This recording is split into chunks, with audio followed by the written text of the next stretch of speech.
இன்னைக்கு big பாஸோட 3 ப்ரோமோவும் release ஆயிடுச்சுங்க. 3 ப்ரோமோலையும் இன்னைக்குக்கும் திவாகர் தான். டே 2 இத்தனை நாளாக பார்வதி இருந்தாங்க. நேத்தும் இன்னைக்குக்கும் ஃபுல்லாகவே திவாகர் தான் ஆக்குபை பண்ணியிருக்காரு.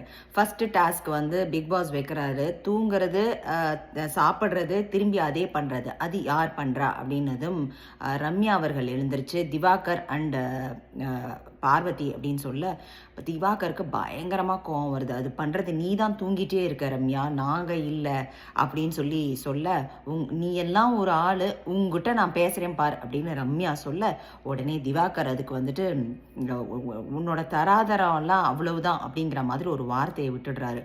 உடனே சபரி பயங்கரமாக திவாகர்கிட்ட பவுன்ஸ் பண்ணுறாரு. நீ வந்து நீங்கள் இந்த மாதிரி வார்த்தையை விட்டது என்ன வார்த்தை இதெல்லாம், நீ குரூப்பிசம் பண்ணுற தம்பி அப்படின்னு சொல்லிட்டு திவாகர் வந்து சபரியை பார்த்து சொல்ல பயங்கர ரகலை. அதுக்கப்புறம் சபரி சொல்கிறாரு, என் தங்கச்சிக்கோசரம் நான் வாய்ஸ் கொடுக்கறது வந்து குரூப்பிசம் தான் அப்படின்னு சொல்லி சபரி சொல்கிறாரு. ஸோ இதில் யார் ரைட்டு யார் தப்புன்னு நீங்கள் சொல்லுங்கள். இதுதான் ஃபஸ்ட்டு ப்ரோமோ.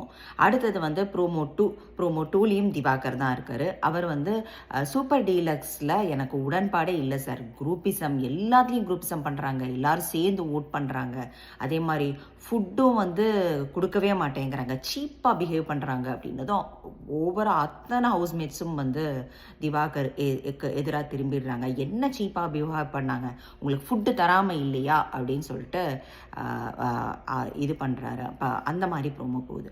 ப்ரோமோ 3 யார் அந்த பையன்னு ஒரு டாஸ்க் வைக்கிறாங்க.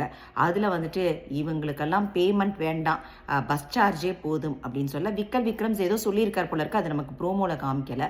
உடனே வந்துட்டு இவங்க தான் ஸ்ட்ராங்குன்னு சொல்ல தைரியம் இல்லை விக்ரம்க்கு. நாமினேஷன் ஃபேஸ் பண்ணவும் இல்லை. ஆக்சுவலாக அது கரெக்டு தான். நாமினேஷன் வந்து கனி, நிறையா பேர், விக்ரம் யாருமே ஃபேஸே பண்ணலை இன்னும். ஈவன் ரம்யா பண்ணாங்களான்னு தெரில, பண்ணலை.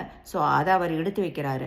அது நான் 2 நாமினேஷன் ஃபேஸ் பண்ணிட்டு வந்திருக்கேன், அதுக்கப்புறம் பேச சொல்லுன்னு சொல்லிட்டு ஒரு பக்கம் திவாகர் பார்வதி அவங்கெல்லாம் வந்துட்டு மாதிரி வார்த்தைகளை விட்டாலும் இன்னொரு சைடு வந்துட்டு இந்த அன்பு கேங் 2.0 மாதிரி எனக்கும் தோணுது.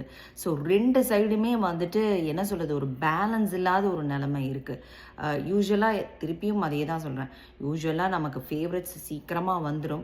தடவை ஒரு பக்கம் குரூப்பிசம் நமக்கு வந்து முதல்லலாம் சபரிக்கெல்லாம் கொஞ்சம் இது பண்ண, இப்போ அவர் ரொம்ப ஒன் சைடடாக இருக்காரோ அப்படின்னு தோணுது. அதே மாதிரி திவாகர் இந்த சைடில் நிறையா வார்த்தைகளை விடுறாரு.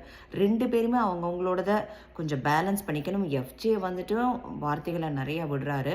ஸோ பார்க்கலாம், பொறுத்திருந்து எப்படி போகுது அப்படிங்கிறத இன்னைக்கு எபிசோட்ல பார்க்கலாம். உங்களோட